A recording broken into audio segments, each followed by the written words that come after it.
Savez-vous écouter? Lorsqu'un ami ou un proche vous parle de ses problèmes, est-ce que vous l'écoutez vraiment? Bonjour, ici Virginie pour Il n'est jamais trop tard, j'espère que vous allez bien. Je suis coach en développement personnel certifié. Sur cette chaîne, je donne des conseils et des clés pour améliorer l'estime de soi et sa communication avec les autres. N'hésitez pas à vous abonner à la chaîne Il n'est jamais trop tard coaching et à activer la petite cloche pour ne pas manquer les prochaines vidéos. Dans cette vidéo, nous allons parler de l'écoute. Alors on pourrait se dire que cela n'a pas vraiment de sens. J'ai deux oreilles, donc j'entends, donc j'écoute. Oui, d'accord, mais vous est-il déjà arrivé de ne pas vous sentir compris ou écouté par vos proches? Est-ce que vous avez déjà remarqué le nombre de conversations remplies d'expressions du style « Ah oui, mais moi je… Ah, mais c'est comme moi ?» Ou même des conversations où chacun parle de soi sans écouter l'autre. Écouter, ça paraît logique, mais ce n'est pas évident pour tout le monde. Écouter, c'est déjà commencer par se taire. Quand une amie, par exemple, vous appelle parce qu'elle a un gros souci, est-ce que vous l'écoutez vraiment? Est-ce que vous êtes capable de l'écouter avec empathie, sans la couper en lui disant « Ah non, mais c'est comme moi. Moi, à ta place, je ferais ça.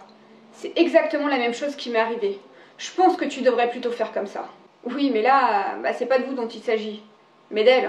Écouter, c'est consacrer un vrai moment à l'autre en faisant taire son ego et son monde à soi. C'est être complètement et entièrement avec l'autre, sans tout ramener à soi.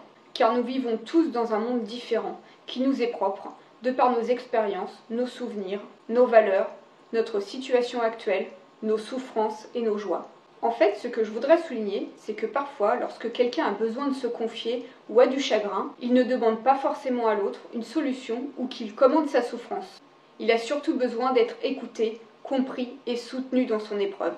Écouter vraiment avec empathie et bienveillance est important pour mieux communiquer. Communiquer, ce n'est pas forcément parler, c'est aussi savoir se taire.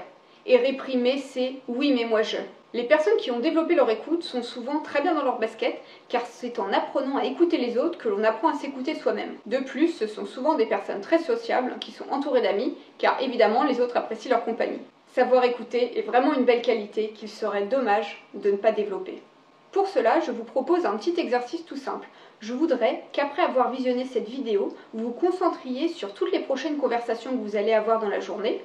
Je vais vous demander d'écouter avec une réelle attention tous vos interlocuteurs et d'observer attentivement vos réactions. Et voir si par automatisme, vous dites « Oui, c'est comme moi perso, moi je ferais plutôt comme ça ». L'idée n'est pas de vous juger, mais d'arriver à observer vos automatismes afin de pouvoir vous améliorer et d'améliorer votre écoute et votre communication.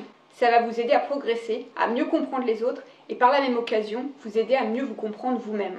Si vous connaissez des personnes qui auraient besoin de développer leur écoute, n'hésitez pas à leur partager cette vidéo, ça pourrait les aider.